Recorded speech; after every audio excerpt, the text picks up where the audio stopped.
జయ ప్రభాత్. హరే కృష్ణ. మనం వచ్చేసి 4వ గ్రంథం 21వ అధ్యాయము పరీక్షిత్ మహారాజు యొక్క ఉపదేశాలు మనము వింటూ ఉన్నాము. దాంట్లో మనం 52 శ్లోకాల్లో వచ్చేసి 40 శ్లోకాల వరకు కూడా ముగించుకున్నాం. నిన్న మనం ఇంకో కొంచెం చెప్పుకొని ఉండే వాళ్ళమి. బట్ ఏంటంటే నిన్న జీవ గోస్వామిది కొంచెం మనం చెప్పుకుంటే బాగుంటుంది. ఎందుకంటే జరుగుతున్నది కూడా మనం అంతా కూడా ఈ వైష్ణవులది బ్రాహ్మణుల గురించే కాబట్టి అలాంటి వాళ్ళ గురించి మనం నిన్న చర్చించుకుంటే బాగుంటుంది అనుకొని నిన్న కొద్దిసేపు మనము జీవ గోస్వామి గురించి మనం తెలుసుకున్నాం అనమాట. నిన్న ఒకటి నేను చెప్పాను మీకు, ఆవిడ ఎవరు అంటే విలాస మంజరి అనమాట. ఓకే, విలాస మంజరియే మనకి శ్రీ జీవ గోస్వామి రూపంలో మనకి కిందకు వచ్చి మనకి ఈ జ్ఞానాన్ని అంతా కూడాను భక్తిని ఎలా చేసుకోవాలో అందించారనమాట.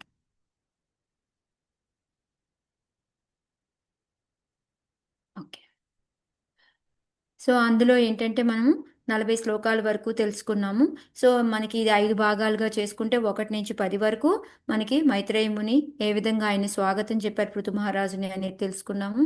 తర్వాత మనకి 11 నుంచి 20 శ్లోకాల్లో వచ్చేసి ఈ పృథు మహారాజు యొక్క ఏ విధంగా ఆనందించేవారు, ఏ విధంగా పరిపాలించారు, ఆయన యొక్క అందాన్ని గురించి మనం వర్ణించుకొని ఆ తర్వాత 21 నుంచి 36 శ్లోకాల వరకు కూడాను మనకి ఏంటంటే ఆ పృథు మహారాజు ఒక యజ్ఞం చేస్తూ అక్కడ ఉన్న వాళ్ళందరితో కూర్చొని మాట్లాడడం మొదలు పెట్టారనమాట.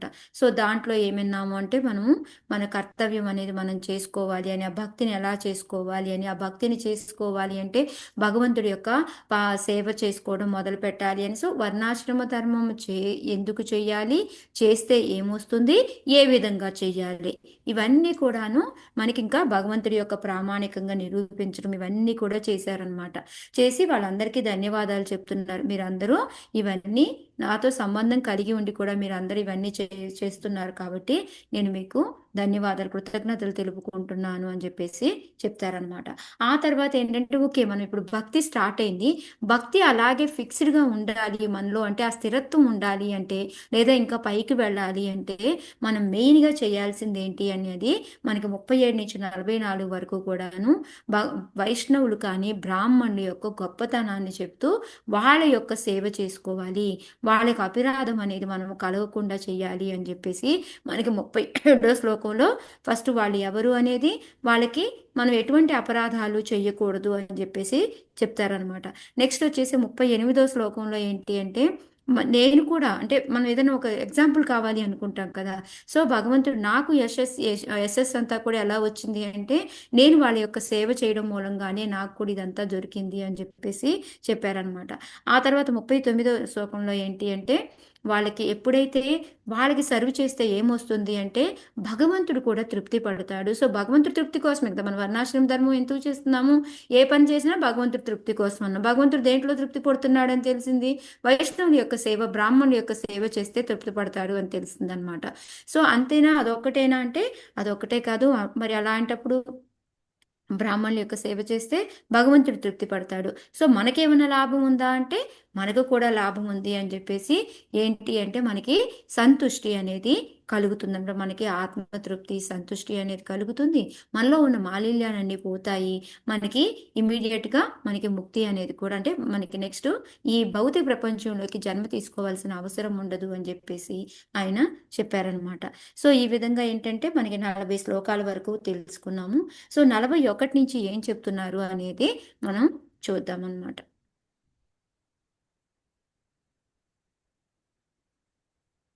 అశ్నాత్యనంత ఖలు తత్వకోవిదైః శ్రద్ధాహుతం యన్ముఖ ఇజ్జనామభిః న వై తథా చేతనయా బహిష్కృతే హుతాశనే పారమహంస్య పర్యగుః. చదువుతారా మాత ఎవరన్నా? హరే కృష్ణ మాతాజీ. చదవండి సన్యాసి.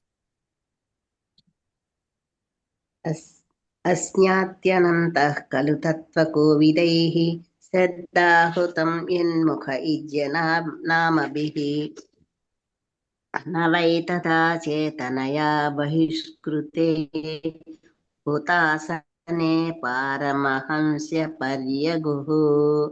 శీల ప్రభుపాదికి జై.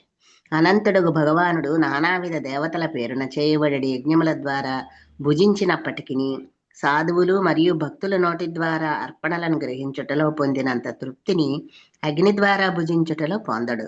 ఎలా అప్పుడు అతడు భక్తుల సాంగత్యమును విడవలసిన అవసరం ఉండదు.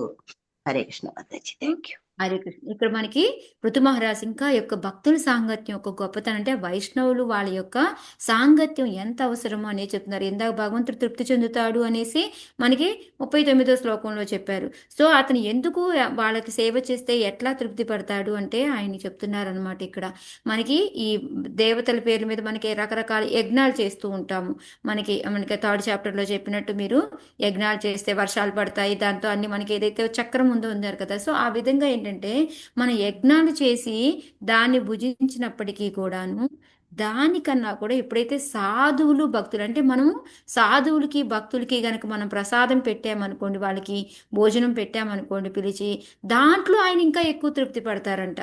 అంటే స్వయంగా ఆయనకి ఏదైనా ఈ యజ్ఞాలు చేసి అర్పణలు చేసిన దానికన్నా కూడాను మనము ఎప్పుడైతే బ్రాహ్మణులని పిలిచి మనం భోజనం పెడతామో అది ఆయనకి ఎంతో తృప్తిని కలిగిస్తుంది అని చెప్పి చెప్తున్నారు. ఎందుకు అంటే అలా అంటే ఆ భక్తుల ద్వారా తిన్నది అది కూడా భగవంతుడు నాకు పెట్టినట్టే అని చెప్పి చెప్తూ ఉన్నాడు అనమాట.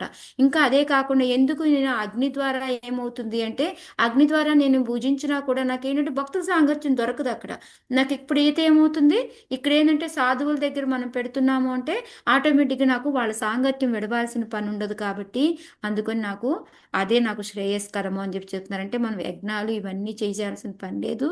మనం వైష్ణవుల సేవ చేసి వాళ్ళకి కనుక మనము భోజనం పెట్టగలిగాము అంటే వాళ్ళకి మనము చేయగల. అందుకే కదా మనకి చెప్తారు ముందు ఎవరికి ఇస్తారు ప్రయారిటీ, బ్రాహ్మణులకి ఇస్తారు.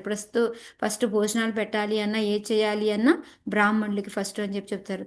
మొన్న ఎవరో ఒక ప్రభు లెక్చర్లో వింటా ఉన్నా అనమాట. ఎవరో ఒక అబ్బాయి చనిపోయాడు అనమాట. చనిపోతే సో ఈ ప్రభు ఏంటంటే వెళ్ళారంట వాళ్ళ దగ్గరికి. వెళ్తే మామూలుగానే వాళ్ళు ఏంటంటే ఫస్ట్ బ్రాహ్మణులకు తెరిపించాలి కదా అనేసి వాళ్ళు ఒక 20 మందినో 25 మందినో బ్రాహ్మణులు వచ్చారంట. వచ్చి వాళ్ళు ఒక్క పదము కూడా మాట్లాడలేదంట. జస్ట్ వచ్చారు, మాకు భోజనం పెడతామన్నారు కదండి అన్నారంట, వచ్చారు తిన్నారు వెళ్ళిపోయారు. సో ఒక బ్రాహ్మణులు అనే వాళ్ళు ఏం చేయాలి యాక్చువల్గా? వచ్చారు, వాళ్ళు ఒక 4 మంచి మాటలు చెప్పాలి అవి కదా. సో ఇలాంటి వాళ్ళని మనం బ్రాహ్మణులు అని అనలేమంట. మనకి ఇంకా తర్వాత కూడా వస్తుంది బ్రాహ్మణుల యొక్క క్వాలిటీస్ ఏంటి అనేది. పృథు మహారాజ్ మళ్ళీ ఎవరిని పడితే వాళ్ళు బ్రాహ్మణులు అనుకోకుండా వాళ్ళందరినీ పిలిచి భోజనాలు పెట్టేసి మేము అబ్బో భగవంతుడి తృప్తి కలిగించే పని చేశామని అనుకుంటారేమో. ఆల్రెడీ మనకు ముందు ఒకసారి చెప్పారు వాళ్ళు నా అనుయాయులు అంటే గురువుని భగవంతుడి యొక్క దారిలోనే నడుస్తూ ఉండాలి అలాంటి వాళ్ళైతేనే అనేసి మనం విన్నాము. సో ఇక్కడ కూడా మళ్ళీ ఏంటంటే మళ్ళీ మనకి తర్వాత శ్లోకాల్లో మళ్ళీ పృథు మహారాజ్ చెప్పబోతున్నారు. సో ఇక్కడ అందుకొని ఏంటంటే ఇక్కడ ప్రపాదుల వారు మనకి రాస్తూ ఉన్నారనమాట. సో ఇది చదివిన వెంటనే మీకు ఎవరైనా గుర్తొచ్చారా మన దాంట్లో? హరిదాస్ ఠాకూర్ పెడతారా అద్వైతాచార్యులు మాతాజీ? ఎగ్జాక్ట్లీ కరెక్ట్ మాతాజీ. సో హరిదాస్ ఠాకూర్కి పిలిచి ఆయన యాక్చువల్గా మొహమ్మదీయుడు అయినా సరే కూడాను అద్వైతాచార్య ఏం చేస్తారు, ఆయన్ని పిలిచి భోజనం పెడతారు. ఫస్ట్ ఇది నువ్వే తీసుకోవాలి అనేసి. మిగతా బ్రాహ్మణులందరికీ ఎంత కోపం వస్తుంది ఆ రోజు. ఏం చేస్తారు వాళ్ళందరూ? చాలా కోపం వస్తుంది మాతాజీ, కానీ ఈయన వివరించి చాలా చెప్తాడు కదా కోపం అక్కడ. బాయ్కట్ చేసి వెళ్ళిపోతారు. అతన్ని అవును. పిలిచిపోతే మేమెందుకుంటాం ఇక్కడ, మేము ఉండము అనేసి వెళ్ళిపోతారు. వెళ్ళిపోతే వాళ్ళ ఇళ్లల్లో ఆ ఒక 3 రోజులు వరుసగా వాళ్ళు వంట వండుకుందామంటే అగ్ని రాదు. వాళ్ళ ఇళ్లలో ఎవరింట్లో వంట వండుకుందామంటే ఎవ్వరికీ అగ్ని వెలగదనమాట. ఎవరైతే కోపగించుకొని వెళ్ళారో వాళ్ళందరూ. ఆ తర్వాత కారణం ఏంటి అంటే మీరు అద్వైతాచార్యని దూషించారు, హరిదాస్ ఠాగూర్ ఎంత గొప్ప భక్తుడో తెలుసా అనేసి మళ్ళీ వాళ్ళకి మళ్ళీ ఆకాశవాణిలాగా వినిపిస్తుంది అనమాట. అప్పుడు వాళ్ళందరూ కలిసి వెళ్ళి హరిదాస్ ఠాగూర్కి అద్వైతాచార్యకి వాళ్ళు క్షమాపణ వేడుకొని మళ్ళీ వచ్చి వెలిగిస్తే వాళ్ళ ఇంట్లో అగ్ని వస్తుంది మంట. అప్పుడు వాళ్ళు వంట వండుకొని తింటారు. 3 రోజులు వాళ్ళు పస్తులే ఉంటారు. ఇక్కడ తినకుండా వెళ్ళినందుకు 3 రోజులు వాళ్ళకి ఇది జరుగుతుంది అనమాట. అంటే చూడండి ఒక వైష్ణవులకి ఏదైనా చేస్తే భగవంతుడు వెంటనే చూపిస్తాడు అనమాట. అది ఇక్కడ మనకి ఏంటంటే అందుకని భగవంతుడికి ఏది ఇష్టం అది చూడండి. అది నిజంగా అది ఇష్టం లేదనుకోండి, చైతన్య అద్వైతాచార్య చేసిన పని వాళ్ళ ఇంట్లో అగ్ని వెళ్ళకపోవడానికి భగవంతుడు ఎందుకు అట్లా చేస్తాడు? ఎందుకంటే నాకు ఇదే ఇష్టం అని తెలియజెప్పడం కోసం ఆ సంఘటన అంతా కూడా జరిగిందనమాట. సో అది ఇక్కడే ప్రపాదుల వారు మనకి ఎక్స్ప్లెయిన్ చేస్తూ ఉన్నారు. ఎందుకు ఎక్కడైనా ఇంద్రాయ స్వాహ ఆదిత్యాయ స్వాహ అనేసి మనకి యజ్ఞాలు చేసేటప్పుడు చదువుతూ ఉంటారు. అంటే మీనింగ్ ఏంటంటే అది ఇంద్రుడికి వెళ్తుంది అని కాదు, ఇంద్రుడి ద్వారా భగవంతుడికి వెళ్తుంది అనేసి అనమాట. కానీ అది ఆయనకి ఇష్టం ఉండదు. ఆయనకి ఏమి ఇష్టం ఉంటుంది అంటే అక్కడేం భక్తులు ఉండరు కదా, అందువలన ఆయనకి ఏది ఇష్టం అంటే మనకి నారదుల వారికి చెప్తారు కదా ఒక శ్లోకాన్ని, నాహం తిష్టామి వైకుంఠే యోగినాం హృదయేషు అనేసి. అంటే నేను ఎక్కడ ఉంటాను అంటే వైకుంఠంలో ఉండను, యోగుల దగ్గర ఉండను. నేను ఎక్కడ ఉంటాను అంటే నా భక్తులు ఎక్కడైతే లీలాగానంతో భక్తి చేసుకుంటూ ఉంటారో నేను అక్కడ ఉంటాను అని చెప్పి చెప్తున్నారు అనమాట. సో అందుకని అలాంటి యజ్ఞాలు చేసే దగ్గర అక్కడ ఆయనకి ఉండడం ఇష్టం అనమాట. ఎక్కడ వైష్ణవులు ఉంటారో వాళ్ళు అక్కడ కీర్తనలు చేసుకుంటూ ఉంటే అప్పుడు ఇష్టం. సో నాకు ఈ టైంలో అదే గుర్తొచ్చింది. విద్యామాతాజీ మొన్న ప్రభుది లెక్చర్ వింటున్నప్పుడు విద్యామాతాజీ వాళ్ళ మదర్ చనిపోయినప్పుడు మాతాజీ ఏం చేశారు అంటే ఆ తిరుపతి నుంచో లేకపోతే ఆ పక్క ఊర్లో ఎక్కడి నుంచో కానీ డివోటీస్ని పిలిచారు. అందరు మనం ఏమనుకుంటాము, మనం ఇదేదో కొత్తగా ఉంది మనం చేస్తే అందరూ ఏమనుకుంటారో ఏంటో అని, కానీ వాళ్ళ మదర్ చాలా గ్రేట్ డివోటీ అనమాట. సో అందుకని ఏంటంటే వాళ్ళు కూడా వెంటనే భక్తులు పిలిస్తే వాళ్ళు వచ్చారు. వాళ్ళు వచ్చి కీర్తన చేసి మొత్తం అంతా కూడాను ప్రోగ్రామ్ అయిన దాకా వాళ్ళు కీర్తన చేసిన తర్వాత మళ్ళీ మాతాజీ ఇల్లు క్లీన్ చేసి మళ్ళీ ప్రసాదం వండి పెడితే వాళ్ళు తిని వెళ్ళారనమాట. ఇది ఊళ్ళో వాళ్ళంతా ఏమనుకుంటారు అనుకుంటే అందరికీ ఎంతో నచ్చుతుందన్నమాట. అది ఎంత అంటే ఎప్పుడు ఏందో ఇలా వస్తాము కూర్చుంటాము తింటాము పోతాము అలా కాకుండా ఇది ఎంత బాగుందోనమ్మా ఇది అని చెప్పేసి వాళ్ళందరూ కూడా ఎంతో మెచ్చుకున్నారంట విద్యామాతాజీ వాళ్ళని అందరినీ కూడాను. సో ఏంటంటే ఇప్పుడు ఒక బ్రాహ్మణులు అనే వాళ్ళు వచ్చారు అంటే వాళ్ళు చేయాల్సిన పని ఏంటి, వాళ్ళు కొంచెం కీర్తనలు భగవంతుని గురించి చెప్పడం చేస్తేనే అప్పుడు భగవంతుడు వస్తాడు అక్కడికి. అప్పుడే కదా తృప్తి కలిగించేది. లేకపోతే వచ్చామా కూర్చున్నామా తిన్నామా అని వెళ్తే ఏం బాగుంటుంది. సో అందుకని ఏంటంటే అది దానివల్ల ఏంటంటే భగవంతుడు ఏంటంటే అక్కడే ఉంటాడు కాబట్టి మనం వాళ్ళకి భోజనం తినిపిస్తే భగవంతుడికి తినిపించినట్టే అని చెప్పేసి ఇక్కడ మనకి ప్రభుపాదుల వారు మనకి చెప్తున్నారనమాట. అందుకని మనం డైరెక్ట్గా భగవంతుడి, అందుకే చూడండి మనం కూడా ఇప్పుడు భగవంతుడికి ప్రసాదం ఆఫర్ చేస్తాం, ఏం చేస్తాం మనం, డైరెక్ట్గా ఆఫర్ చేస్తామా మనం, ఏం చేస్తాం మాతాజీ మనం ఆఫర్ చేసేటప్పుడు? గురువు శ్లోకాలు గారికి చదువుతాం ఇస్తాం. కదా మాతాజీ నైవేద్యం పెట్టడానికి. గురువు గారి ఇష్టం ద్వారాగా చెప్తాం కదా మాతాజీ. ఎగ్జాక్ట్లీ. ఏం చదువుతాం, మన శ్లోకాలు చదువుతాం, ఏ శ్లోకాలు చదువుతాం మనం?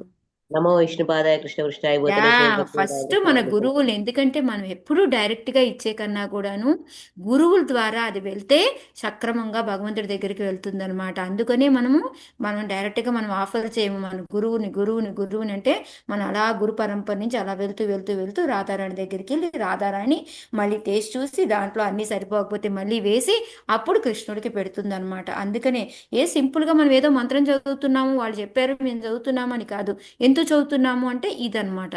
సో అలాగేందంటే ఆ వైష్ణవ్ ద్వారా అర్పించబడితే ఆటోమేటిక్గా భగవంతుడు తీసుకుంటాడు అనమాట. అందుకే మనం చూడండి పొద్దున్నే మనం ఏం చేస్తాము, భగవంతుడి ఆరతే కానీ పాడే పాట ఏంటి మనం చేసేది?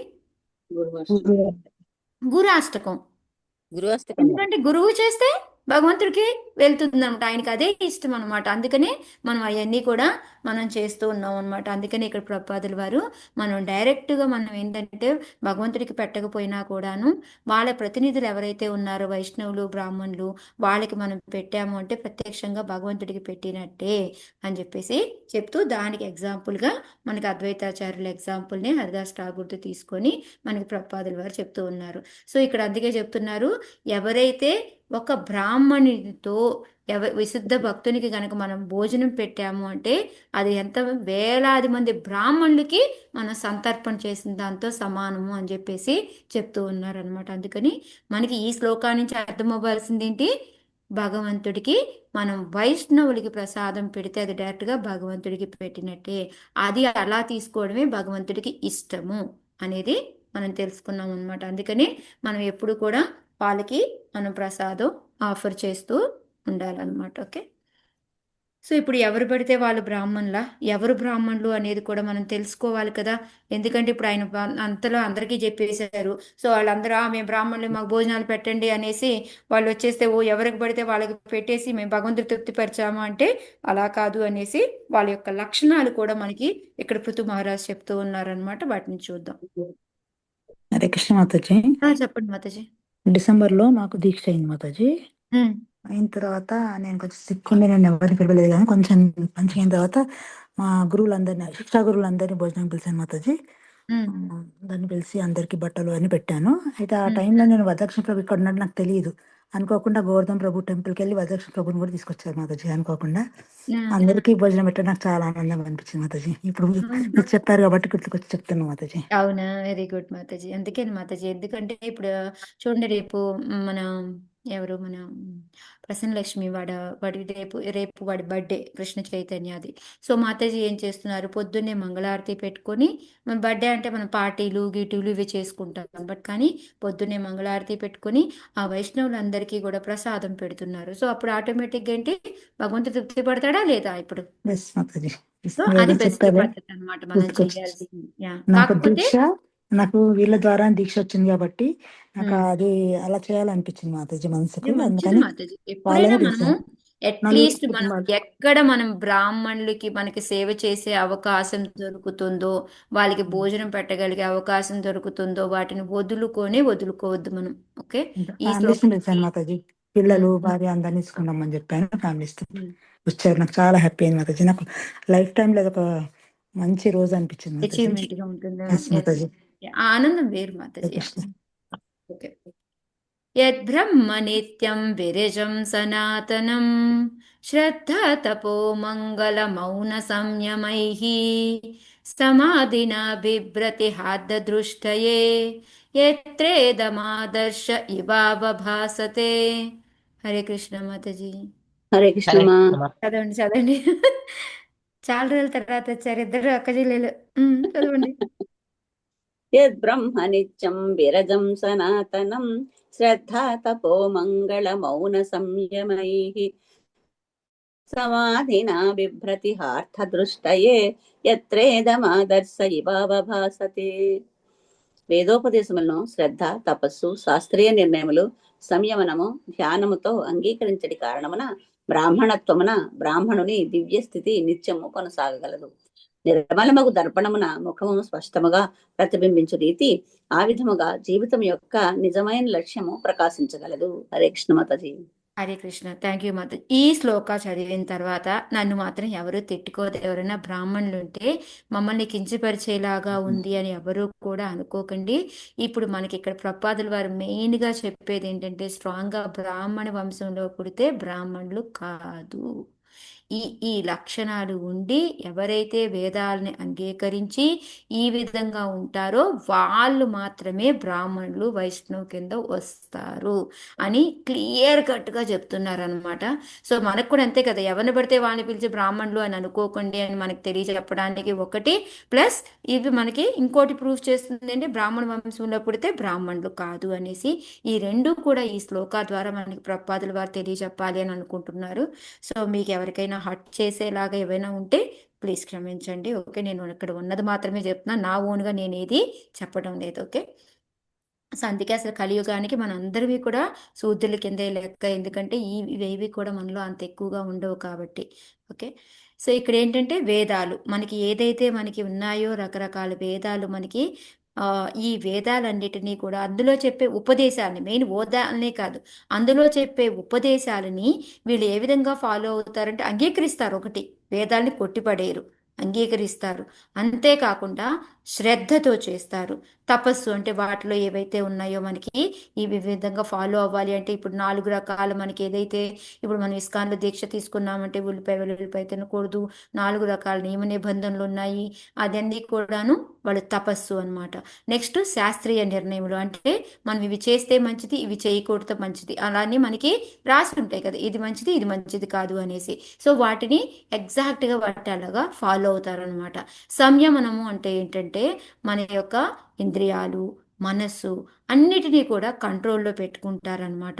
అంతేకాకుండా ఎప్పుడు కూడా ధ్యానంతో ఈ అన్నిటి లక్షణాలతోటి ఆ వేదోపదేశాలని వాళ్ళు అంగీకరించి వాటిని ఫాలో అవుతూ ఉంటారనమాట. అందువలన వాళ్ళకి ఏంటంటే ఆ బ్రాహ్మణులకి అంత హయ్యెస్ట్ స్టేజ్ ఎందుకు వచ్చింది అంటే ఈ పనులన్నీ కూడా వాళ్ళు చేస్తారు.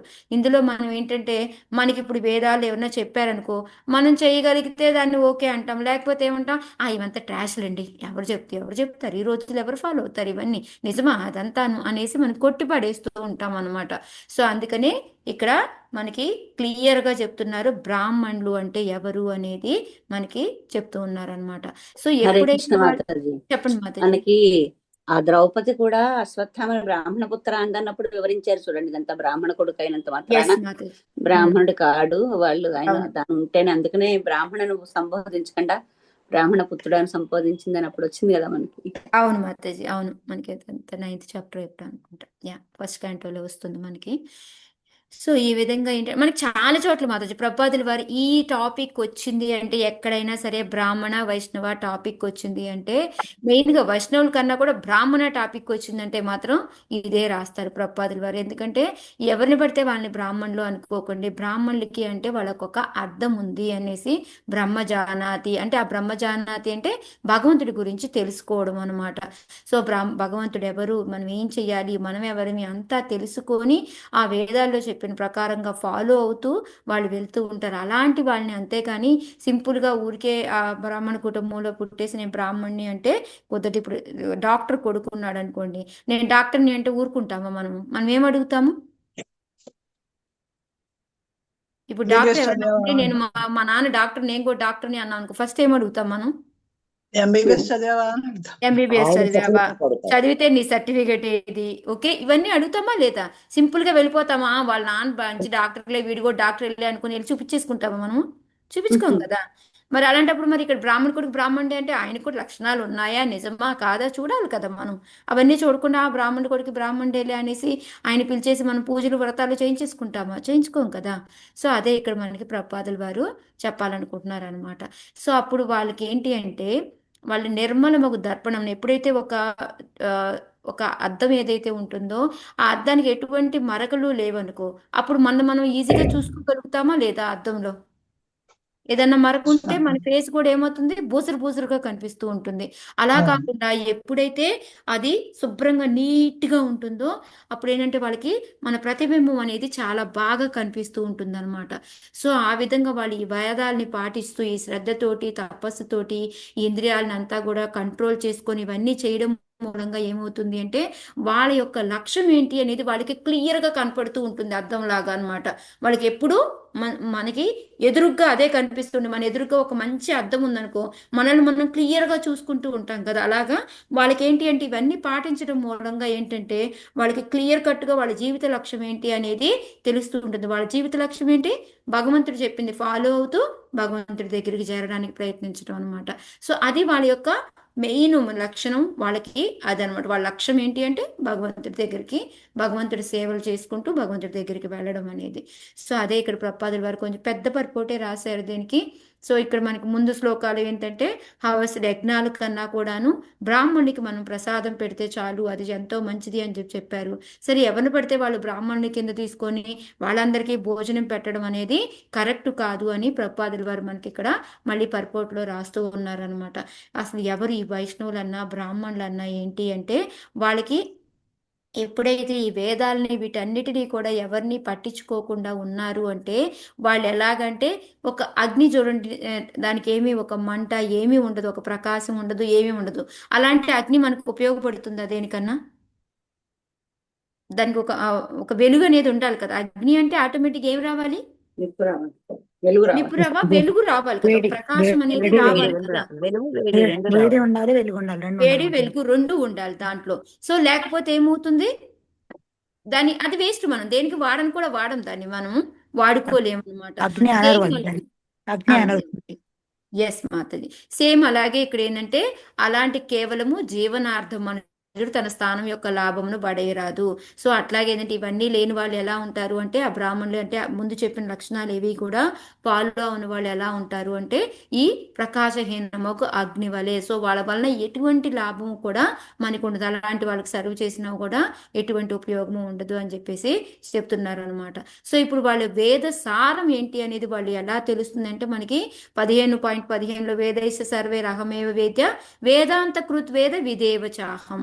ఎప్పుడైతే, ఎప్పుడైతే వేదాలన్నీ చదివితే మనకు అర్థమయ్యేదేంటి, 15.15 లో వేదైస సర్వే రహమేవ వేద్య వేదాంత కృత్ వేద విదేవ చాహం. ఎప్పుడైతే వేదాలన్నీ చదివితే మనకు అర్థమయ్యేదేంటి, 15.15 లో వేదైస సర్వే రహమేవ వేద్య వేదాంత కృత్ వేద విదేవ చాహం. భగవంతుని విషయం మాతాజీ. భగవంతుడే కదా, నా గురించే తెలుస్తుంది మీ అందరికీ అని చెప్పాడు కదా భగవంతుడు. సో మనకి అదే అన్నమాట. సో ఈ విధంగా ఏంటంటే వాళ్ళకి భగవంతుడి గురించి జన్మ కర్మచ మే దివ్యం శ్లోక, లేకపోతే ఇంకా వాళ్ళు మన్మనాభో మద్భక్తో మధ్యాజీమాం నమస్కురు, మళ్ళీ లాస్ట్ శ్లోక ఏదైతే ఉందో మనకి సర్వధర్మాన్ పరిత్యజ మామేకం శరణం రజ. సో ఇవి వేదాలు చదివి ఇదంతా వీళ్ళు నేర్చుకొని దీన్ని ఫాలో అవుతూ ఉంటారనమాట. అలాంటి వాళ్ళనే మనము బ్రాహ్మణుల కింద తీసుకోవాలి అని చెప్పేసి చెప్తూ ఉన్నారనమాట. ఇంకా ప్రపాదుల వారు ఇంకో ఎగ్జాంపుల్, మాంసయో వ్యభిచారేణ భక్తి యోగైన సేవితే, వాళ్ళు ఎప్పుడు కూడా పరిపూర్ణంగా భగవంతుడి యొక్క భక్తియుత సేవలో ఉంటారనమాట. ఈ రోజు ఒకరోజు చేయడం ఒకరోజు చేయకపోవడం అలా కాదు, వాళ్ళు ఎప్పుడు కూడా భగవంతుడి సేవలోనే నిమగ్నమై ఉంటారనమాట. వాళ్ళకి ఈ త్రిగుణాల ఎఫెక్ట్ అనేది వాళ్ళ మీద కూడా ఏమీ ఉండదు అని చెప్పేసి చెప్తూ ఉన్నారనమాట. సో ఈ విధంగా బ్రాహ్మణులు అంటే ఎవరు అని చెప్పి చెప్తూ ఇంకా ప్రపాదుల వారు చెప్తున్నారనమాట. నియమాలు అని చెప్పారు కదా, శాస్త్ర నియమాలు అని. సో ఇప్పుడు మనకి ఎప్పుడైతే కృష్ణ భక్తుడు అనేవాళ్ళు ఎవరు అంటే, మనకి 4 రకాలు ఏవైతే లోపాలు ఉంటాయో మనుషులకి, పొరపాటు మొహానికి గురవటం, మోసం చేయడము, ఇంద్రియాల అసమగ్రంగా ఉండడం, ఇవన్నీ ఏవైతే 4 దోషాలు మనలో ఉంటాయో వాటన్నిటి నుంచి కూడా వాళ్ళు బయటకు వస్తారనమాట. అయినా కూడా ఈ 4 ఉన్నప్పటికీ కూడా వాళ్ళు ఎప్పుడు దివ్యంగా ఉంటారు. ఎందుకు అంటే వాళ్ళు భగవంతుడినే ఫాలో అవుతూ ఉంటారు, భగవంతుడు చెప్పినవన్నీ వింటూ ఉంటారు. అంటే ఎవరైతే ఒక గురువు గారు ఉంటారో ఆ గురువు గారు చెప్పేది, ఇప్పుడు భగవంతుడు ఉన్నాడు, భగవంతుడు ఉన్నాడు అంటే ఆయన తెలుసుకోవాలి అంటే ఒక గురువు కావాలి. సో ఆ గురువు గారి దగ్గరికి వెళ్ళడం, ఆయన ఏం చెప్పారు అది వినేసి దాన్ని ఫాలో అయ్యేసి వాళ్ళు చెప్తూ ఉంటారనమాట. అంతేగాని వాళ్ళు ఓన్గా ఏది కూడా చెయ్యరనమాట. అందుకని ఇక్కడ భగవంతుడు ఏది పలికాడో అదే విషయాలు ఏంటంటే వైష్ణవులు పలుకుతూ ఉంటారు. అందుకే వాళ్ళకి ఏంటంటే ఈ 4 దోషాలు ఏవైతే ఉన్నాయో వాళ్ళకి అవి అతీతంగా ఉంటారు వాళ్ళు అని చెప్పేసి చెప్తూ ఉన్నారనమాట. మళ్ళీ మన్మనాభో మద్భక్తో, మనం ఏంటంటే ఇప్పుడు ఆ గురువు కూడా ఏం చెప్తారు మనకి ఎప్పుడూను, నువ్వు భగవంతుడికి నమస్కారం చేసుకో, భగవంతుడి భక్తుడు బాబు, భగవంతుడికి అర్చించుకో, భగవంతుడికి చేసుకో అని. అంతేగా నా సేవ చేసుకోవచ్చు నా సేవ చేసుకో అని చెప్తారా? చెప్పరు. కాకపోతే ఏంటంటే మనం భగవంతుడికి చేస్తూ కూడా ఫస్ట్ వీళ్ళకి చేసుకుని తర్వాత మనం భగవంతుడికి చేసుకుంటాం. ఎందుకు అంటే ఇప్పుడు మనకి పృథుమారా చెప్పిందంతా ఇదే కదా, భక్తుల సేవ ద్వారానే మనం భగవంతుడి దగ్గరికి చాలా ఈజీగా వెళ్ళగలుగుతాము అని చెప్పేసి చెప్తూ ఉన్నారనమాట. సో ఈ విధంగా ఏంటంటే మనకి ఈ బ్రాహ్మణులు అనే వాళ్ళు ఎలా ఉంటారు అనేది చెప్తున్నట్టు. అంటే విరజం అంటే భౌతిక కల్మ దోషాలు అనమాట. అంటే వాళ్ళకి ఎప్పుడూ కూడాను ఈ ఏదైతే 4 రకాల దోషాలు ఉన్నాయో వాళ్ళు వాటి నుంచి దూరంగా ఉంటారనమాట. అంటే ఒకరికి మోసం చేయాలని అనిపించదు వాళ్ళకి, ఎప్పుడు కూడాను ఇంద్రియాలు కూడా వాళ్ళకి అసంపూర్ణంగా ఉండవు. ఎందుకంటే భగవంతుని చూడగలుగుతారా లేదా? చూడగలుగుతారు వాళ్ళు. ఎందుకంటే ఎప్పుడు వాళ్ళు అదే సేవలో ఎప్పుడు భగవంతుడి మీదే ఉంటారు కాబట్టి భగవంతుడు ఏం చెప్పారు, ఎక్కడైతే నా గానం చేస్తారో నేను వస్తాను అని చెప్తారు. సో అక్కడ వాళ్ళకి ఏంటంటే భగవంతుడే ఆ దూరదృష్టి అనేది మనకి దివ్య దృష్టి అనేది ఇస్తారు. సో దానివల్ల వాళ్ళు ఈజీగా భగవంతుడిని కూడా తెలుసుకోగలుగుతారు, చూడగలుగుతారు అనమాట. సో మనకి ఏంటంటే మనకి వదంతి తత్వవేద అది అనేసి ఉంది కదా, అంటే బ్రహ్మ పరమాత్మ భగవాన్ అనేసి. సో ఈ 3 రకాలుగా వీళ్ళు ఈ బ్రాహ్మణులు అనేవాళ్ళు ఏంటంటే భగవంతుడు ఈ 3 రకాల్లో ఉంటారు అనేసి, వీళ్ళన్నిటి గురించి కూడా వాళ్ళకి ఈ జ్ఞానం పూర్ణంగా వాళ్ళకి తెలిసి ఉంటుంది అని చెప్పేసి చెప్తూ ఉన్నారు అనమాట. సో ఒకటి వాళ్ళకి ఆ జ్ఞానం మీద కూడా శ్రద్ధ అనేది ఉంటుంది. ఎప్పుడు పడితే ఏమో వాళ్ళకి నచ్చినప్పుడు నమ్మడం, వచ్చినప్పుడు వదిలేయడం అలా కాకుండా ఎప్పుడు వాళ్ళు దాని మీద ఆ శ్రద్ధతోటే ఉంటారు వాళ్ళు. ఆ శ్రద్ధతోటి అందులో చెప్పిన వేదాల్లో చెప్పిన వాటిని చక్కగా ఆ జ్ఞానం నేర్చుకుంటారు. మళ్ళీ కర్మలను కూడా చేస్తూ మళ్ళీ అది ఒకటే సరిపోతుందా, వాళ్ళు ప్రచారం కూడా చేస్తారు. అందుకే వాళ్ళు ఏమంటారు, ఆచార్ ప్రచార్ అనమాట. సో వాళ్ళు ఓన్లీ నేర్చుకుంటారు, అవలంబిస్తారు, మళ్ళీ వాటిని మనకి ప్రచారం చేస్తారనమాట. సో ఈ విధంగా 3 రకాల పనులు వాళ్ళు చేస్తూ ఉంటారు అని చెప్పేసి చెప్తూ ఉన్నారనమాట. నెక్స్ట్ ఇది మంగళం అనేసి మనకి శ్లోకాల్లో వస్తుందంట. మంగళం అంటే మంగళప్రదమైంది అంటే, మంగళం అంటే ఏంటంటే మంచిది. ఆ మంచిది అంటే ఏది భక్తికి అనుకూలంగా ఉంటుందో దాన్ని చెయ్యడము, అనుకూలం లేని దాన్ని వదిలిపెట్టడము. మనకి ఈ నెట్ ఆఫ్ ఉందా బయట ఉంది? కనకవల్లి మాతాజీ మ్యూట్లోకి వెళ్ళరా. సో సారీ మనకి సారీ. No problem. యా మాతాజీ. సో మనకేంటంటే దేంట్లో మాతాజీ భక్తికి మనం ఏమేం చేయాలా అనేది nectar of instruction, nectar of డివోషన్లోనా? శ్లోకాలు. అనుకూలమైన వాటిని అంగీకరించడం, అవును, ప్రతికూలమైన వాటిని వెనుకోలు అన్ని వదిలిపెట్టడం. అనుకూలస్య అనుకూలస్య అది ఉంది మాతాజీ, బట్ దేంట్లో ఈ శ్లోకాలు అని నాకు గుర్తు రావట్లేదు. భక్తిర సామర్థ్య సింధు భక్తుల మాతాజీ. సమృద్ధమైన భక్తి సమృద్ధ సింధులో అయ్యే కదా. సో దాంట్లో కనుక మీకు మనకు భక్తికి ఉపయోగపడేవేంటి, ఉపయోగపడనివేంటి, మనం ఏమి త్యజించాలి, ఏమి చేసుకోవాలి అనేది మనకి ఆనుకూలస్య కృష్ణ అని శ్లోకాస్ వస్తాయన్నమాట. సో 6 మనకి చెప్తారనమాట. ఇవి భక్తికి ముందుకు తీసుకెళ్లేవి, ఇవి భక్తికి ఆటంకాలు కలిగించేవి అని చెప్పేసి. సో వాటిని మనము ఫాలో అవ్వాలన్నమాట. అది మంగళం అంటే ఏంటి అంటే మనకి భక్తికి పురోగమించడానికి ఉపయోగపడే వాటిని చేయడము, మిగతా వాటిని అంటే మనకి శాస్త్రాలు ఇది చెయ్యొచ్చు ఇది చేయకూడదు అంటే ఆ చేయకూడని వాటిని అసలు వాటి వైపుకే వెళ్ళరనమాట. ఈ చేస్తారు చెయ్యొచ్చు అనే వాటిని వాళ్ళు చేస్తూ ఉంటారు. మంగళం అంటే అదనమాట. ఇప్పుడు మనకి 4 నియమాలు ఉన్నాయి మనకి. ఏంటిది, మనం మాంసాహారం తినకూడదు, మత్తు పదార్థాలు తీసుకోకూడదు, ఇవన్నీ ఉన్నాయి కదా మనకి. జోదం ఆడకూడదు ఇవన్నీ. సో అవి సంబంధం పెట్టుకోవడం, వీటన్నిటిని కూడా వాళ్ళు తూచా తప్పకుండా పాటిస్తారనమాట. ఇప్పుడు మనం చాంటింగ్ చేసుకోవాలి, 16 రౌండ్లు చేయాలి, ఈ 4 రూల్స్ పాటించాలి. సో మనం ఈ విధంగా మనకి ఏవైతే మార్నింగ్స్ మంగళారతి చేసుకోవాలి, సాయంకాలం గౌరారతి చేసుకోవాలి, ఇలా ఏవైతే ఉన్నాయో మనము అవన్నీ కూడాను చక్కగా అనుసరిస్తారనమాట వాళ్ళు. అలాంటి వాళ్ళే మనము బ్రాహ్మణత్వం అంటారు, వాళ్ళదే అని చెప్పేసి ఇక్కడ ప్రపాదుల వారు మనకి చెప్తూ ఉన్నారనమాట. సో ఇప్పుడు వీళ్ళు చేసేది ఏంటి అంటే మెయిన్గా ఎప్పుడైతే ఈ విధంగా వేదాల్లో చెప్పినవన్నీ చేస్తూ ఉంటారో వాళ్ళు కొన్ని రోజులకి భగవంతుడిని ముఖాముఖి గాంచగలుగుతారు. దానికి ఆ యోగ్యత అనేది వాళ్ళు సంపాదించుకుంటారు అని చెప్పేసి చెప్తూ ఉన్నారనమాట. సో ఇదే మెయిన్గా ప్రపాదుల వారు ఎక్కువగా మనకి దీంట్లో అంతా కూడా చెప్తుందనమాట. సో అందుకని లాస్ట్ ఈ లైన్ చూడండి, ఇది చాలా బాగా రాశారు ప్రపాదుల వారు. నాకు ఇది బాగా నచ్చింది. సారాంశం ఏమనగా, బ్రాహ్మణ వంశంలో జన్మించినంత మాత్రాన చేత బ్రాహ్మణుడు కాబోడు. దాని కొరకు అతడు శాస్త్రములందు పేర్కొనబడిన గుణములన్నింటినీ కలిగి ఉండి, ఓకే. సో దానికి ఏంటంటే మనకి 18వ చాప్టర్లో మనకి 42వ శ్లోకం వస్తుందన్నమాట.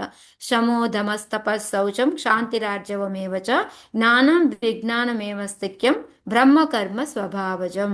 సో వాళ్ళ లక్షణాలు ఏంటయ్యా అంటే వాళ్ళకి శాంతి, ఆత్మ నిగ్రహము, తపస్సు, శుచిత్వము, సహనము, ధర్మ ప్రవర్తనము, జ్ఞానము, తెలివి, భగవంతుని యందు విశ్వాసము, ఇవి సహజమైన గుణాలు అనమాట వాళ్ళకు ఉండేది. సో ఇవి అదనమాట. వాళ్ళకి చక్కగా అన్నీ కూడా శాస్త్రాల్లో చెప్పబడిన గుణాలన్నీ కలిగి ఉంటారు వీటన్నిటినీ కూడా. అంతేకాకుండా అక్కడ ఏదైతే నియమాలు పాటించాలని చెప్పారో ఆ నియమాలన్నిటినీ కూడా వాళ్ళు పాటిస్తూ ఉంటారనమాట. ఉండి వాళ్ళు ఎప్పుడు కూడా భక్తుల్లాగే కృష్ణ యొక్క ధ్యానంలోనే వాళ్ళు ఉంటారు అని చెప్పేసి చెప్తూ ఉన్నారనమాట. సో దానికి ఎగ్జాంపుల్ భగవంతుని ఎలా చూడగలరు అంటే దానికి ఎగ్జాంపుల్ ప్రపాదుల వారు మనకి ప్రేమాంజన అచ్యుత భక్తి విలోచనైన సంత సదైవ దేశ విలోకయంతి ఎం చామ సుందరం అచింత గుణ స్వరూపం గోవిందమాది పురుషం తమోహం భజామి. సో వాళ్ళు ఎప్పుడైతే ఈ కృష్ణ ప్రేమను పెంపొందించుకొని ఇవన్నీ చేస్తూ ఉంటారో వాళ్ళ హృదయంలోనే వాళ్ళు భగవంతుడిని చూడగలుగుతారు. అదే వాళ్ళ యొక్క పరిపూర్ణత స్థితి అని చెప్తారు. సో ఇక్కడ మనకి క్లియర్గా ఎవరు మనకి బ్రాహ్మణులు అనేవాళ్ళు, వాళ్ళ లక్షణాలు ఎలా ఉండాలి, వాళ్ళు ఏమేం పాటిస్తారు, ఈ వేదాల్లో ఉన్నట్టు శ్రద్ధగా ఏ విధంగా అంగీకరిస్తారు అనేది మనం తెలుసుకున్నాం. సో ఎవరైనా బ్రాహ్మణులు అన్నప్పుడు ఈ క్వాలిటీస్ అన్నీ ఉన్నాయా లేదా చూసుకొని వీళ్ళు బ్రాహ్మణులే, మనం వీళ్ళని భోజనాన్ని పిలవచ్చు, వీళ్ళకి సేవ చేయొచ్చు అని మనం చేయొచ్చు అనమాట. సో వాళ్ళ గురించి చెప్పిన తర్వాత ఇంకా మనము ఏమడుగుతున్నారో చూడండి పృథు మహారాజు. తేషామహం పాద సరోజరేణు మార్యావహేయాది కిరీటమాయుః యం నిత్యదా బిభ్రత ఆశు పాపం నస్యత్వం సర్వగుణా భజంతి.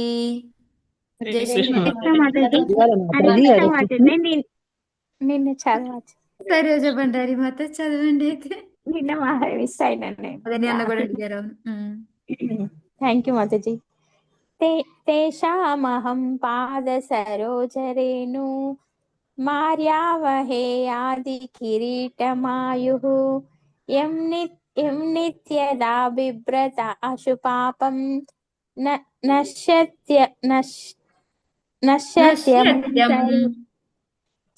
మాతాజీ నశ్యత్యం నశ్యత్యం సర్వగుణా భజంతి. థ్యాంక్ యూ మాతాజీ. ఓకే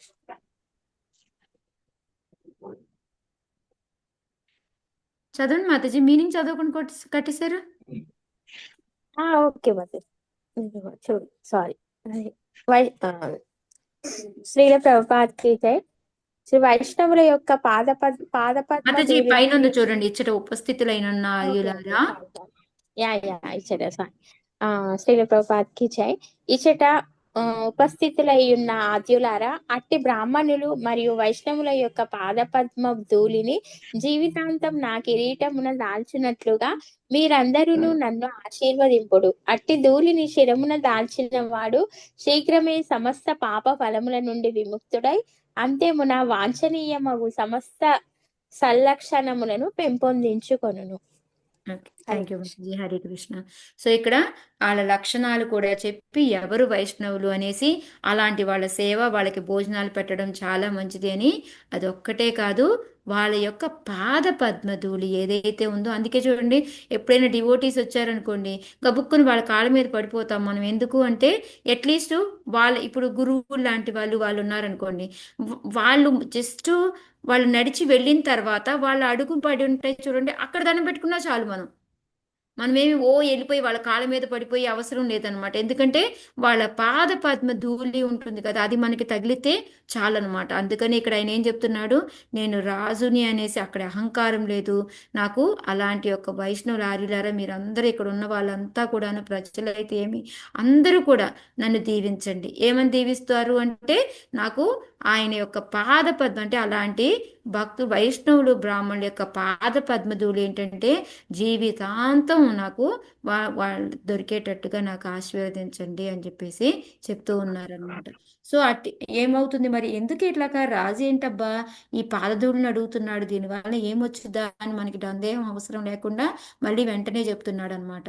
ఏమవుతుందంటే అలాంటి ధూళి ఏంటంటే పాదధూళి, భక్తుల యొక్క పాదధూళిని కనుక మనము శిరస్సు మీద ధరించాము అంటే మన పాపాలన్నీ కూడా పోతాయి అని చెప్పి చెప్తున్నారు. ఓన్లీ దాన్ని దాలిస్తేనే పోతాయా మాతాజీ?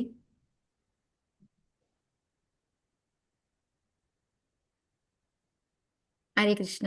లేదు మాతాజీ, మనం భక్తి కూడా తోడైతే దానికి పోతాయి. మరి ఇక్కడ చూడండి, ఓన్లీ శిరస్సు మీద ధరిస్తే చాలు అని చెప్తున్నారు కదా మరి.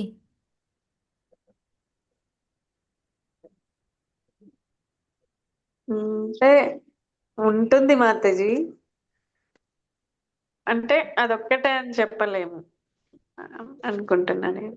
అంటే ఏంటి అంటే, ఎప్పుడైతే వాళ్ళ పాదధూళి దొరుకుతుంది అంటే ఏంటి, వాళ్ళు వాళ్ళ పాదధూళిని టచ్ చేసి మనం తీసుకొని ఇస్తున్నారు అంటే ఆటోమేటిక్గా మనం వాళ్ళ శిష్యులు అవుతాము. వాళ్ళ శిష్యులు అయ్యాము అంటే ఏంటి, వాళ్ళు చెప్పిందంతా కూడా మనం ఫాలో అవుతాము. సో ఆటోమేటిక్గా అప్పుడు ఇమీడియట్గా పోతుందా లేదా అది మన దగ్గర నుంచి సమస్త పాపాలు? సో అది ఇక్కడ అంటే ధూళిని శరం దాల్చడము అంటే ఊరికే వెళ్ళి ఆ ధూళిని రాసేసుకోవడం కదా. ధూళిని మనకి రాసుకొని ఇచ్చారు అంటే చూడండి, ఇప్పుడు మనం ఎవరిదైనా వెళ్ళి పాదాలు పట్టుకుంటాము అంటే ఎవరు కూడా మనకి ఒప్పుకోరు. మీరు చూసారో లేదో. ఎందుకు అంటే ఎప్పుడైతే వాళ్ళ పాదాలు వెళ్ళి మనం పట్టుకున్నామో మనలో ఉన్న పాపాలు కూడా వాళ్ళకి వెళ్ళిపోతూ ఉంటాయి యాక్చువల్గా. అందుకే ఎక్కువగా మన గురువుల దగ్గరికి ఏంటంటే మనల్ని వెళ్ళి తాకనివ్వరు, మన పాదాలు వాళ్ళ దగ్గర తాకని దూరం నుంచి పెట్టుకోమని చెప్తుంటారు అనమాట. సో ఇక్కడ వాళ్ళు పాదధూళి మనకి ఇవ్విస్తున్నారు అంటే ఏంటి, మనల్ని వాళ్ళు యాక్సెప్ట్ చేస్తున్నారు శిష్యులుగా అనమాట. అది ఇక్కడ మెయిన్గా మనం అర్థం చేసుకోవాల్సింది. సో మనము ఎంత కుదిరితే వాళ్ళ దగ్గర అసోసియేషన్లో ఉండడం, వాళ్ళ యొక్క వాళ్ళకి నమస్కారం చేసుకోవడం, వాళ్ళ ఆశీర్వాదం తీసుకోవడం మనం చేస్తూ ఉండాలన్నమాట. సో అందుకని ఇక్కడ అప్పుడు ఎప్పుడైతే మనం ఆ పాద ధూళిని మనం ఎప్పుడైతే దాలుస్తామో మనకేంటంటే సమస్త పాపాలు పోతాయి. అంతేకాకుండా మనకి మంచి ఏవైతే మంచి లక్షణాలు మనం అనుకుంటాం కదా, నాకు భక్తి బాగా రావాలి, మంచిగా పాటలు పాడాలి, నేను మంచిగా సేవ చేసుకోవాలి అనుకుంటాం కదా, అలాంటి మంచి మంచి లక్షణాలన్నీ కూడా మనలో పెరుగుతాయి అన్నమాట. సో ఇప్పుడు దీనివల్ల ఏంటి, మనకి భక్తులు అంటే వైష్ణవుల యొక్క గొప్పతనం ఏంటి అనేది ఆయన చాటి చెప్పి, అంతేకాకుండా ఎప్పుడైతే వాళ్ళ యొక్క పాదధూళి కూడా నాకు నిరంతరం ఉండేలాగా మీరందరూ ఆశీర్వదించండి అని చెప్పేసి చెప్తూ ఉన్నారనమాట. సో దానికి ఇక్కడ ప్రపాదుల వారు ఎందుకు వీళ్ళు పాదధూళిని అడిగారు అనే దానికి ప్రపాదుల వారు చెప్తున్నారనమాట. ఏంటంటే యస్యాస్తి భక్తిర్ భగవత్య కించన సర్వైర్ గుణశస్త్ర సమాసే సురాహ. ఇది మనకి ఐదవ ఆ గ్రంథంలో వస్తుందన్నమాట. అంటే ఎప్పుడైతే మనం వాళ్ళ యొక్క సేవ చేసుకుంటామో వాళ్ళ దేవతల్లో ఉండే గుణాలన్నీ కూడా మనకు వస్తాయి అని చెప్పేసి చెప్తూ ఉంటారు. అంటే దేవతలు కొన్ని మహాలక్షణాలన్నీ కూడా మనలో వచ్చేస్తాయి ఎప్పుడైతే మనం ఈ శ్రద్ధ వీటితోటి మనం భక్తి చేసుకోవడం, వాళ్ళ బ్రాహ్మణుల యొక్క సేవ చేసుకోవడం మొదలు పెడుతూ ఉంటే మనకి అవి కూడా వస్తాయి అని చెప్పి చెప్తున్నారు. నెక్స్ట్ సేమ్ ఇలాగే ఇంకో శ్లోక ఏంటంటే వీళ్ళ వైష్ణవుల యొక్క పాద పద్మధూళిని ధరించడం అనేది మనకి ప్రహ్లాద్ మహారాజ్ కూడా చెప్తారనమాట. సో అందుకని ఏంటంటే మనం ఎప్పుడైతే వాళ్ళ యొక్క దగ్గరికి అంటే పాద పద్మములు ధరించడం అంటే ఏంటంటే వాళ్ళకి మనం వంగి వాళ్ళు చెప్పేది ఎప్పుడైతే వింటామో అప్పటి వరకు మనకి దేవుడు అనేది ఎవరు కూడా మనకి అర్థం కారు అనేసి మనకి ప్రహ్లాద్ మహారాజ్ చెప్తారనమాట. సో ఎందుకంటే వాళ్ళు అడుగుతారు కదా ప్రహ్లాద్ మహారాజ్ని, నీకు అసలు ఏంటి, నీకు ఇవన్నీ ఎట్లా తెలుసు ఏంటి అంటే అప్పుడు ఈయన చెప్తారనమాట. ఇది మనము వాళ్ళకి వెళ్ళి మనం గురువుల దగ్గర వాళ్ళ భక్తుల యొక్క పాదధూళి తీసుకునేంత వరకు కూడా మనకి భగవంతుడు ఎవరో తెలియదు అని చెప్పేసి చెప్తూ ఉంటారనమాట. సో ఈ విధంగా ఏంటంటే మనకి ప్రపాదుల వారు మనం పూర్తిగా ఏంటంటే భగవంతుడి యొక్క శరణాగతి ఇవన్నీ కూడాను మనంతట మనం చెయ్యాలి అంటే కష్టం. కానీ ఎప్పుడైతే మనం ఈ వైష్ణవుల యొక్క వాళ్ళ సాంగత్యంతో మనం చాలా ఈజీగా ఈ భగవంతుడికి సంపూర్ణ గతి అనేది మనం పొందొచ్చు అని చెప్పి చెప్తున్నారనమాట.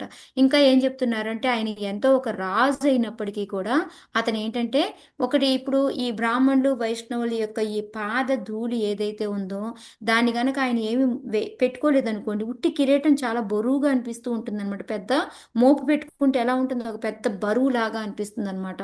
అలా కాకుండా ఎప్పుడైతే వైష్ణవులు చెప్పిన దాన్ని ఫాలో అవుతూ వాళ్ళ యొక్క ఆశీర్వాదం తీసుకుంటూ కనుక మనం ముందుకెళ్ళాము అనుకోండి, చక్కగా దేశాన్ని కూడా పరిపాలించగలుగుతాడు. అందుకే ఆయన ఏం చెప్తున్నారు, నేనెప్పుడు మీ ఆజ్ఞలు శిరసావహిస్తాను, మీ యొక్క ఆశీర్వాదం లాగా మీ పాదధూళి నాకు ఇవ్వండి అని చెప్పేసి ఇక్కడ అడుగుతూ ఉన్నాడు అనమాట. సో మనం ఎప్పుడైతే ఒక రాజుగా కానీ ఒక భక్తుడిగా కానీ మనం ఒక గురువుని గనక మనం ఆయన చెప్పిన ఆజ్ఞల్ని పాటించుకుంటూ వెళ్తే మనం చాలా సునాయాసంగా ఉంటుంది. లేకపోతే ఒక పెద్ద పెనుభారం లాగే మనకు ఉంటుంది అనమాట. వాళ్ళకి దేశమైనా మనకి మన జీవితమైనా కూడా ఒక పెద్ద పెనుభారం లాగా తయారవుతుంది అని ప్రపాదులు వారు చెప్తున్నారు అనమాట. ఓకే, సో మెయిన్ ఇంపార్టెంట్ వాళ్ళ పాదధూళిని ధరించడం, దానివల్ల వచ్చే లాభం ఏంటి అని చెప్పేసి ఇక ఈ లాస్ట్ శ్లోకంతో వాళ్ళకి మరి ఏంటి ఐశ్వర్యం ఏంటి, వాళ్ళకి ఏమన్నా ఐశ్వర్యం ఉంటుందా అంటే వాళ్ళ ఐశ్వర్యం అనేది ఏమో కాదు అని చెప్పేసి మళ్ళీ లాస్ట్ శ్లోకాతోటి బ్రాహ్మణులని ఒక్కసారి మళ్ళీ వాళ్ళని గ్లోరిఫై చేసి ఆపేస్తారనమాట. ఇక్కడతో పృథుమహారాజు మాట్లాడడం ఈ రోజు లాస్ట్ శ్లోక ఇది. గుణ ఈ చాప్టర్ కాదు, పృథుమహారాజు మాట్లాడడానికి. ఓకే, గుణాయనం శీలధనం కృతజ్ఞం వృద్ధాశ్రయం సంవృణతేను సంపదః ప్రసీదతాం బ్రహ్మకులం గవాం చ జనార్దన సానుచరస్య మహ్యం. హరే కృష్ణ మాతాజీ. పుష్ప మాతాజీ చేశారు. ప్రణం. గుణాయనం శ్రీలధనం కృతజ్ఞం వృద్ధాశ్రయం సంవృణతేను సంపదః ప్రసీదతాం బ్రహ్మకులం గవాంచ జనార్దన సానుచరశ్చ మహ్యం.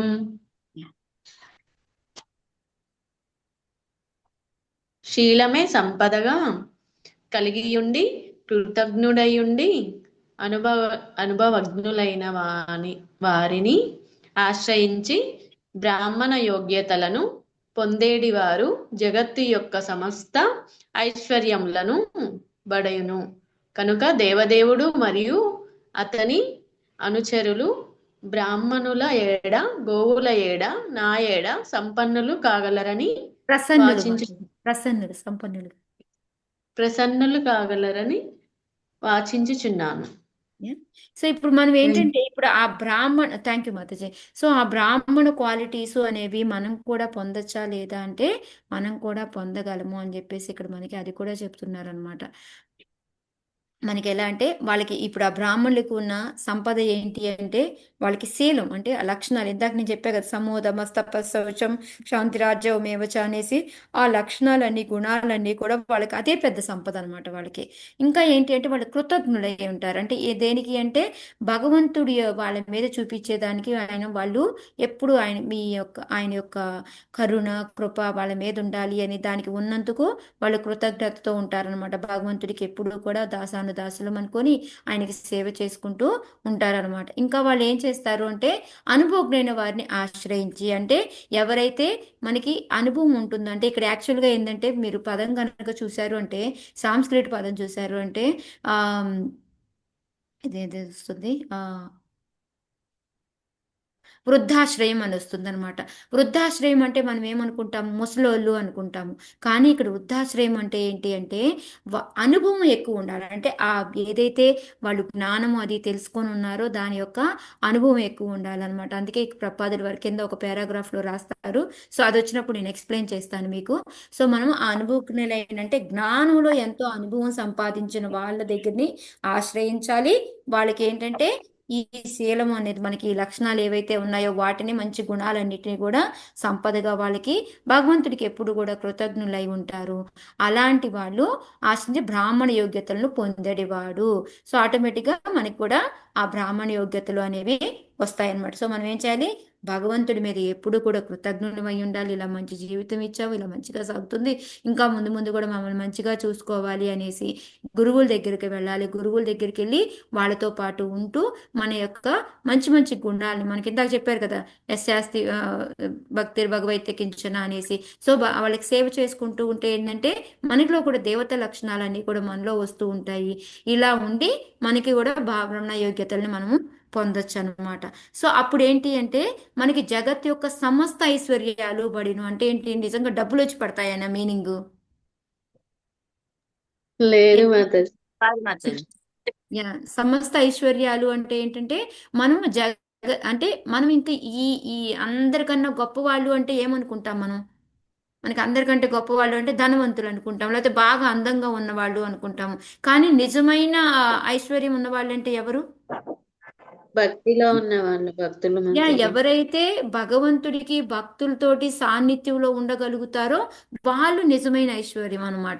సో అందుకని మనకి అంత ఐశ్వర్యం అనేది వస్తుంది అని చెప్పేసి ఇక్కడ మనకి పృథు మహారాజ్ చెప్తూ ఉన్నారు అనమాట. అందుకని మీరందరూ కూడా నాకేం చేస్తారు అంటే భగవంతుడిది ఆయన యొక్క అనుచరులు కూడాను చక్కగా నాకు బ్రాహ్మణుడిది గోవులది అందరివి కూడాను వాళ్ళ యొక్క ఆశీర్వాదం నాకు కావాలి అనేసి చెప్తున్నారు దేవదేవుడు. మరియు అతని అనుచరులు బ్రాహ్మణులు ఎడ గోవుల ఎడ నా ఎడ ప్రసన్నులు కాగలరని వాంఛించుచున్నాను. దేవదేవుడు ఎప్పుడు కూడా బ్రాహ్మణులకి గోవుల ఎడే ప్రసన్నుడు ఉంటాడు. అతను మనకి తెలుసు కదా, మన గోబ్రాహ్మణ హితాయ జగదితాయ కృష్ణాయ గోవిందాయ నమో నమః అని చదువుతూ ఉంటాం. సో అందుకని అక్కడ ఉన్న వాళ్ళందరినీ కూడాను ఆయన చెప్తున్నారు, నాకు మీతో అందరితో పాటు భగవంతుడి దీవెనలు కూడా ఉండేలాగా నాకు చూడండి. భగవంతుడి యొక్క భక్తులు అందరి యొక్క దీవెనలు కూడా నాకు కలిగేలాగా మీరందరూ ఆశీర్వదించండి అని చెప్పేసి అడుగుతూ ఉన్నారనమాట. సో ఇక్కడ ప్రపాదులు వారు అదే చెప్తున్నారు, ఎప్పుడు భగవంతుడు ఎప్పుడు కూడా ఒక్కడే ఉండడు. ఆయన ఎప్పుడైనా మనం ఫోటోలు చూసాము అంటే ఎలా ఉంటది భగవంతుడి యొక్క ఫోటోలు? ఎప్పుడు సింగిల్ గా ఉంటాడా భగవంతుడు? రాధారాణి లేకుంటే ఆవు ఏదన్నా ఉంటది మాతాజీ. భక్తులతో అన్నా ఆవులతో అన్నా రాధారాణి కూడా భక్తురాలే కదా. సో ఈ విధంగా వాళ్ళతోనే ఉంటాడనమాట. అందుకని ఎప్పుడు కూడా భగవంతుడు ఏంటంటే ఈ ఈ ఆవులతోటి వీటితోనే ఉంటారు. సో ఈ ఆవుల్ని ఏంటంటే మామూలు మన సాధారణమైన ఆవు అని అనుకోకండి అని చెప్పేసి ఆ గోరక్షణం అనేది చాలా చాలా ఇంపార్టెంట్. భగవంతుడు ఎప్పుడు కూడా దాని మీదే ధ్యాస ఉంటుంది. సో మనం ఏంటంటే పశువులు చూడండి, మనకు కొన్ని రోజులు పనికి వస్తాయి, అయిపోయిన తర్వాత ఏం చేస్తాం మనం, వధించడానికి ఇస్తాం. మనం ఏమంటారు వాటిని మాతాజీ, వధశాలేనా?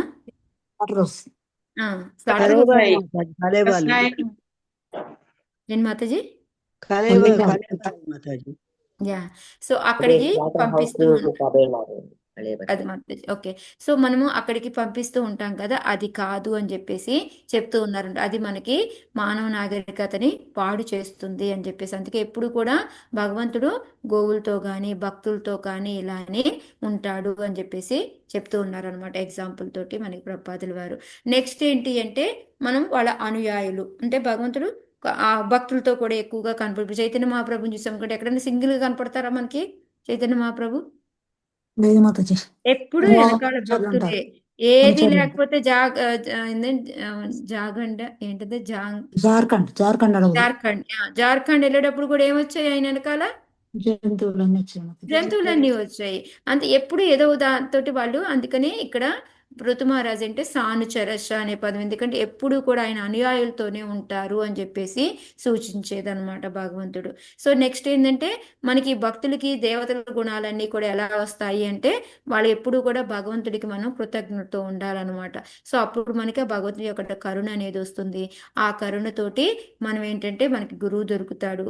ఆ గురువుని ఫాలో అవ్వుకుంటూ వెళ్తే మనం చివరికి ఏంటంటే మొత్తం కూడాను ఇలా బ్రాహ్మణ లక్షణాలన్నీ కూడా పొందగలుగుతాము అని చెప్పేసి చెప్తూ ఉన్నారనమాట. సో ఇదే మనం భగవంతుడికి ఎందుకు కృతజ్ఞత చెప్పాలి అనేది ఆయన చెప్తూ ఉన్నారనమాట. ఓకే, ఈ పారాగ్రాఫ్లో.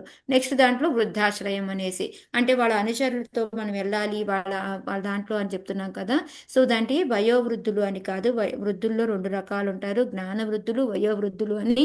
వయోవృద్ధులు అంటే వయసు మీద పడిన వాళ్ళు, జ్ఞాన వృద్ధులు అంటే జ్ఞానంలో ఎంతో పురోగమించిన వాళ్ళు అనమాట. సో అలాంటి వాళ్ళు అంటే నథింగ్ బట్ మనకి గురువు లాంటి వాళ్ళు అనమాట. వాళ్ళ ఆశ్రయం మనం తీసుకోవాలి. అప్పుడే మనం మంచి నడవడిక మంచి లక్షణాలు అనేవి మనలో వస్తాయి అని చెప్పేసి చెప్తూ ఉన్నారు అనమాట.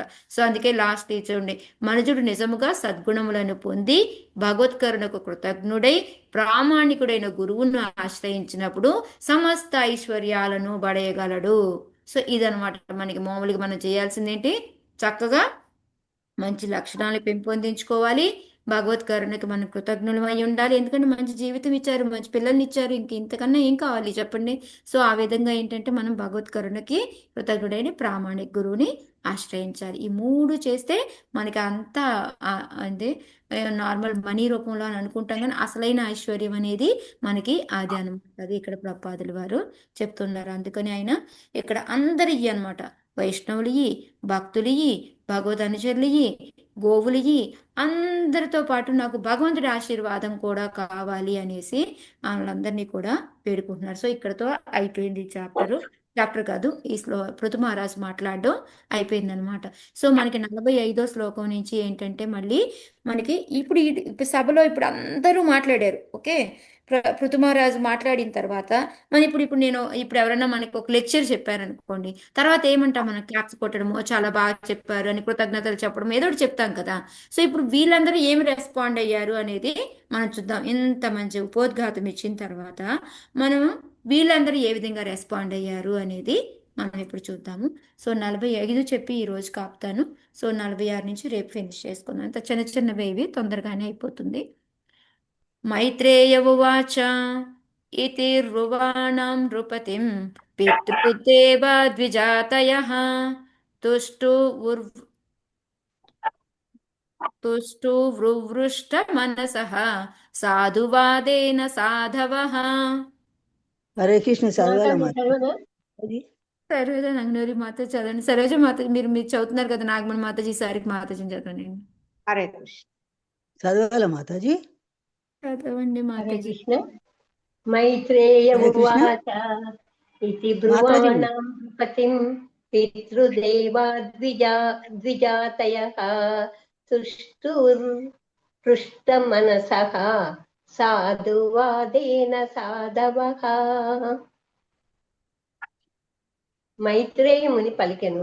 పృథు మహారాజు చక్కగా పలికిన విషయమును విన్న పిమ్మట ఆ సమావేశమున ఉపస్థితులై ఉన్న దేవతలు, పితృలోకవాసులు, బ్రాహ్మణులు, సాధు పురుషులు సాధువాదముల ద్వారా అతనిని అభినందించిరి. హరే కృష్ణ. థ్యాంక్ యూ మాతాజీ. హరే కృష్ణ మాతాజీ. సరోజ నంగనూరి మాతాజీ మీరు నెక్స్ట్ లోక చదువుదురు. ఓకే. ఆ, ఇక్కడ ఏంటంటే ఇక మొత్తం ఆయన చెప్పిన తర్వాత ఆయన ఆపారు. ఇప్పుడు మైత్రేయమని చెప్తున్నారు అనమాట. ఎప్పుడైతే పృథు మహారాజు ఎంత చక్కగా పలికారు. ఇప్పుడు చూడండి, ఎవరైతే మనకి, మీరు గుర్తుందా మీకు, ఒక మంచి వక్త అని చెప్పడానికి 7 రకాలుగా ఆయన్ని పొగిడారు ఆయన చెప్పిన మాటల్ని. ఓకే, సో అవన్నీ అయిపోయినాయి. ఓకే, ఇప్పుడు అవన్నీ చూసుకున్నామంటే వెనక్కి వెళ్ళి చక్కగా ఎంత బాగా చెప్పారు, ఎవరికి ఎటువంటి డౌట్లు రాకుండా ఎట్లా చెప్పారు, ఇది హితం కలిగించేదా లేదా, అందంగా ఉందా, ఓకే, ఇవన్నీ కూడా మనము క్లా మళ్ళీ వెనక్కి వెళ్ళి మీరు కనుక చూసుకున్నారు అంటే అవన్నీ ఖచ్చితంగా సరిపోతాయి అన్నమాట. సో మామూలుగా ఏంటంటే మనం ఎవరైనా ఏదైనా ఒక మంచి పని చేశారనుకోండి, మనం ఎక్కువగా ఏమంటాము? పొగుడుతాం చాలా మాతాజీ. బాగుంది అంటాం మాతాజీ. ఏ విధంగా పొగుడుతాం? హరిబోల్ అంటూ ఉంటాము, లేకపోతే చాలా బాగా చెప్పారు అంటూ ఉంటాము, లేకపోతే క్లాప్స్ కొడుతూ ఉంటాము, ఈ విధంగా చెప్తూ ఉంటాం కదా. కానీ అక్కడ ఉన్న వాళ్ళందరూ ఏం చెప్తున్నారు అంటే, సాధు, సాధు, సాధు అన్నారంటే మేమందరం అప్రూవ్ చేసాం, నువ్వు చెప్పిందంతా కూడాను కరెక్ట్ అనేసి, అంటే ఎంతో చాలా బాగా చెప్పావు అనేసి వాళ్ళందరూ. సో మనం కూడా ఇక్కడి నుంచి, మాకు ఇక్కడ నిత్యం భాగవత సేవ ఉంది కదా, నాకు ఫస్ట్లో అర్థమయ్యేది కాదు. వచ్చిన కొత్తల్లో ఇప్పుడు లెక్చర్ అయిపోతుంది కదా, మనకి ప్రవచనం అయిపోతుంది కదా, ప్రవచనం అయిపోయిన తర్వాత సాధు, సాధు అనేవాళ్ళు అనమాట. ఏంటి సాధువుని పిలుస్తున్నారు వీళ్ళు, ఏంటబ్బా అనుకునేది అనమాట. తర్వాత నేను ఈ ఈ 4th క్యాంటో చదివిన తర్వాత, ఓ సాధు అంటే వాళ్ళు అభినందిస్తున్నారు, ఎంత బాగా చెప్పావు అని చెప్పేసి వాళ్ళు అభినందించడం అనమాట. సో అదే ఇక్కడ మనము, ఇక్కడి నుంచి ఏంటంటే మనం ఈ హరిబోల్ అన్నాం అనుకోండి, సర్కాస్టిక్ గా చెప్తున్నామా, నిజంగా పొగుడుతున్నామా ఏంటి అనేది అర్థం కాదు. బట్ ఈ సాధు, సాధు అంటే ఏంటంటే ఖచ్చితంగా మనం పొగుడుతున్నట్టు, దాని అప్రూవల్ గా అయినట్టు కూడా మనము తీసుకోవచ్చు అన్నమాట. సో అందుకని మనం ఇక్కడి నుంచి ఎవరైనా బాగా చెప్పారు అంటే ఏం పదం వాడుకుందాం? సాధు సాధు. సాధు, సాధు అని వాడుకుందాం అనమాట. సో అది ఇక్కడ మనకి పృథు మహారాజుని వాళ్ళందరూ కూడాను ఏకకంఠంతో అందరూ కూడా సాధు, సాధు, సాధు అనేసి వాళ్ళ యొక్క ఆనందాన్ని వ్యక్తపరిచారనమాట. అంటే నువ్వు చెప్పింది సమ్మతము, నువ్వు చాలా బాగా చెప్పావు అనేసి వాళ్ళందరూ కూడా దాన్ని అంగీకరించారు. చాలా ఆనందంతో సంతుష్టులైపోయి వాళ్ళు సాధు, సాధు అన్నారు. సో తర్వాత ఇంకా ఏం చెప్తున్నారు వాళ్ళందరూ కూడాను అని చెప్పేది మనం చూద్దాం. అంటే అక్కడ ఉన్న సాధు పురుషులైతే ఏంటి, దేవతలని అయితే ఏంటి, పితృలోకవాసులైతే ఏమి, వాళ్ళందరూ అన్నమాట. సో 46 చెప్పేసి ఆపుతానైతే. పుత్రేణ పుత్రేణ జయతే లోకాన్ ఇతి సత్యవతి శృతిః బ్రహ్మాదండహత పాపో యద్వేనోత్యతరత్తమః. చదవండి సరోజిని మాతాజీ. ఎక్కడికి వెళ్ళిపోయారు మాతాజీ? నేను చదవాలండి. చదవండి మాతాజీ. హరే కృష్ణ మాతాజీ, ప్రణామాలు మాతాజీ. సరే మాతాజీ, రేపు చదువులే మీరు, ఈ రోజు ఓకే హరే కృష్ణ. ఓకే మాతాజీ. పుత్రేణ జయతే లోకానితి సత్యవతి శృతి. మాతాజీ, పుత్రేణ జయతే లోకాన్ ఇతి సత్యవతి శృతి. Okay okay. పుత్రేణ జయతే లోకాన్ ఇతి సత్యవతి శృతి బ్రహ్మదండ హత పాపో యద్వేనోత్యతరస్తమః. బ్రాహ్మణ శాపముచే నిహతుడైన పరమ పాపియగు వేణుడు అతని తనయుడగు పృథువుచే నరకము నుండి ఇప్పుడు ఉద్ధరింపబడినందున పుత్రిని కార్యముచే మనుజుడు స్వర్గమును పొందుననడి వేద నిర్ణయము సత్యమైనదని వారు పలికిరి. హరే కృష్ణ. ఇందాక చెప్పారు కదా వేదాల్లో చెప్పినవి అనేసి. సో అందుకని వాళ్ళు ఇప్పుడు ఇక్కడ చెప్తూ ఉన్నారనమాట. నువ్వు అది ఎలా అయితే మీ తండ్రి ఎవరైతే ఉన్నారో, థ్యాంక్ యూ మాతాజీ. సో మీరు తండ్రి ఎవరైతే ఉన్నారో వేణు, అతని పరమ పాపి, మనందరికీ తెలుసు, ముందంతా చూసాము. సో ఆయన ఘోరాలు తట్టుకోలేక ఈ బ్రాహ్మణులందరూ కూడాను ఆయన్ని మంత్రాలతో పాటు చంపేస్తారు అతన్ని. ఆ చంపిన తర్వాత అతని నుంచి మళ్ళీ వెలికి బయటికి తీసి ఫస్ట్ అతనిలో ఉన్న చెడు గుణాలన్నీ పోయిన తర్వాత మంచి గుణాలతోటి పృథుమహారాజు బయటకు వస్తారు. సో ఇప్పుడు ఏంటంటే ఈయన చేసే యజ్ఞాలు అయితే ఏమి ఏవైతే ఏమి వీటన్నిటి వలన ఏమవుతుంది, మా అతను వేణుడు కూడా ఏంటంటే ఆ పాపం మూట ఏదైతే ఉందో ఆయన ఎక్కడో తిరుగుతూ ఎక్కడ ఉంటాడో మనకు తెలియదు. సో దాని నుంచి కూడా ఆయన నరకా నుంచి కూడా ఆయన ఉద్ధరింపబడ్డాడు అనమాట. అందుకనే వాళ్ళు ఏం చెప్తున్నారు, పుత్రుని కారించి అంటే మనకి ఒక్కొక్కసారి చూడండి తల్లిదండ్రులను ఉద్ధరించడానికి పుట్టాడురా వీడు అని చెప్తూ ఉంటారు. సో అసలు పుత్రుడు అంటే ఏంటంటే తల్లిదండ్రుల్ని పుత్ అనే నరకలోకం ఒకటి ఉంటుంది అనమాట, దాని నుంచి కాపాడి తీసుకొచ్చేవాడు అని చెప్పేసి చెప్తూ ఉంటారు. పుత్రుడు అంటే ఎవరు అంటే ఆ పుత్ లోకం నుంచి వాళ్ళని రక్షించేవాడు అని పుత్రుడు అంటారనమాట. అది ఇక్కడ అది మనకి మైత్రేయ ముని చెప్తున్నారనమాట. వాళ్ళందరూ ఏం చెప్పారు అక్కడ ఉన్న వాళ్ళు అంటే, ఏం లేదు, మీ నాన్నని నువ్వు చక్కగా నరకం నుంచి కూడా తీసుకొచ్చేసావు. వేదాల్లో ఏవైతే చెప్పారో పుత్రుడు ఏంటంటే ఆయన యొక్క పనులతోటి తల్లిదండ్రులకి మనకి స్వర్గాన్ని తీసుకురావచ్చు అనేది, దాన్ని మీరు సత్యం చేశారు అనేసి, అది సత్యమైందనేది మీ ద్వారా మాకు తెలుస్తుంది అని చెప్పేసి చెప్తూ ఉన్నారనమాట. దానికే ప్రపాదుల వారు మనకి నరకలోకాలు అనేవి 26 ఉంటాయి అన్నమాట కింద. దాంట్లో ఒకటి పుత్ అన్నమాట. అంటే అవన్నీ ఎలా ఉంటాయంటే మాంసాలతోటి రక్తాలతోటి అట్లా చీము నెత్తులతోటి నిండిపోయి ఉంటాయి అన్నమాట.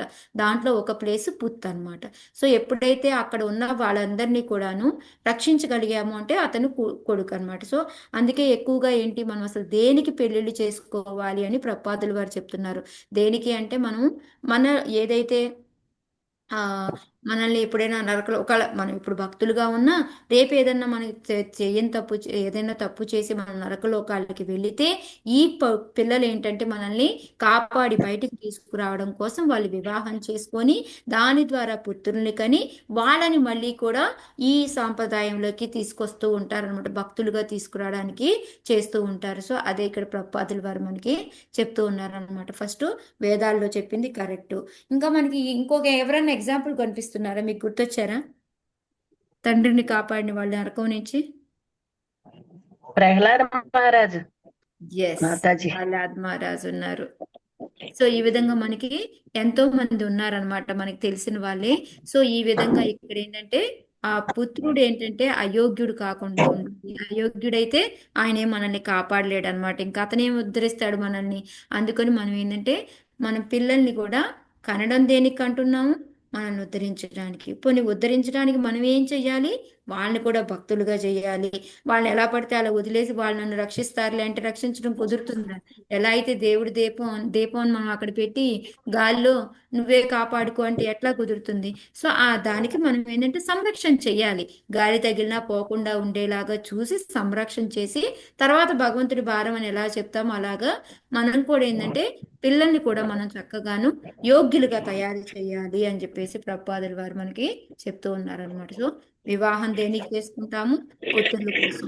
పుత్రుల్ని ఏ విధంగా పెంచాలి, యోగ్యులుగా పెంచాలి.